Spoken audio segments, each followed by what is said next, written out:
ஆரிஜியாரோட வாசிச்ச அனுபவம். அவர் தான் ரகுமான் தானே ஃபுல்லாக வாசிச்சிருந்தார் அவர். ஃபுல்லாக அவர் இது இந்த படம் பிரபுதேவா படம்லாம் அவர் தான் அது கடிங்க மேலே சிக்னல் அவர் தான் ப்ரோக்ராம் பண்ணுவார். அப்போல்லாம் ப்ரோக்ராம் நாங்கள் வெயிட் பண்ணுவோம், வெளியே வெயிட் பண்ணுவோம். அப்புறம் மியூசிக் வரும், அது அப்படியே வாசி பண்ணாங்க.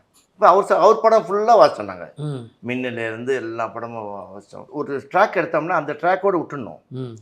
அப்போ தான் அந்த அந்த பியூட்டிஃபுல் கிடைக்கும். இங்கே மேலே பிளானிங் பண்ணுறதுக்காக டபுள் ட்ராக்கு 3 ட்ராக் 4 ட்ராக் எடுக்கும்போது என்ன ஆகுதுன்னா அது வந்து ஃப்ளாஞ்ச் ஆகிடுது. ஃப்ளாஞ்ச் ஆகும்போது ஒரிஜினல் டோன் போயிடும். அவர் அப்படி இருக்க மாட்டார், ஒரே டேக் தான். மாமா கேவி மாதவன் எம்எஸ்சியில் எப்படியும் எடுத்தாங்க. அந்த சாங்லாம் இப்போ கூட எப்படி இருக்குதுங்க இல்லை, அது மாதிரி தான் அவர் எடுப்பார். ஆமாம், இவங்க ஹெவியாக வேணும்னு சொல்லிட்டு மேலே மேலே ட்ராக்கு இது பண்ணுறதுக்காக எடுக்கிறாங்க. லெஃப்ட் ரைட் வேணும்னு சொல்லிட்டு எடுக்கிறாங்க. அவர் ஒரே டேக் தான் எடுப்பார். பட் கிளியராக இருக்கும், நல்லா பர்ஃபெக்டாக இருக்கும், நல்லாயிருக்கும். அப்படி ஒரிஜினல் தண்ணி மிக்ஸ் பண்ணாமல் இது நம்ம பியூர் தேன் அப்படியே நல்லா திக்காக இருக்கும். அந்த மாதிரி அப்படியே வரும், டோன் அப்படியே வெளியே வரும். மற்றதெல்லாம் சக்கரை இது மிக்ஸ் பண்ணிவிடுவாங்க. நம்ம வெள்ளத்தில் மிக்ஸ் பண்ணி தேனில் இது பண்ணிட்டாங்கன்னா மாறிடுதில்ல, அந்த மாதிரி மியூசிக்கு இதாகிடுது. அந்த ஒரிஜினல் குவாலிட்டி போய்டும் டோன்.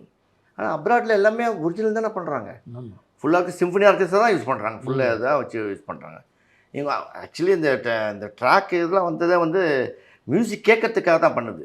இப்போ எவ்வளோ அரேஞ்ச்மெண்ட் பண்ணியிருக்கோமோ அதை போட்டு கேட்கறதுக்காக கேட்டுட்டு அந்த ஆர்கெஸ்ட்ரா வச்சு வியன்னா சிம்ஃபனி ஆர்கெஸ்ட்ரா வச்சு பண்ணணும் அப்படி பண்ணாங்க. இது என்ன ஆச்சுன்னா இங்கே வந்து அதே இதை எடுத்துட்டாங்க.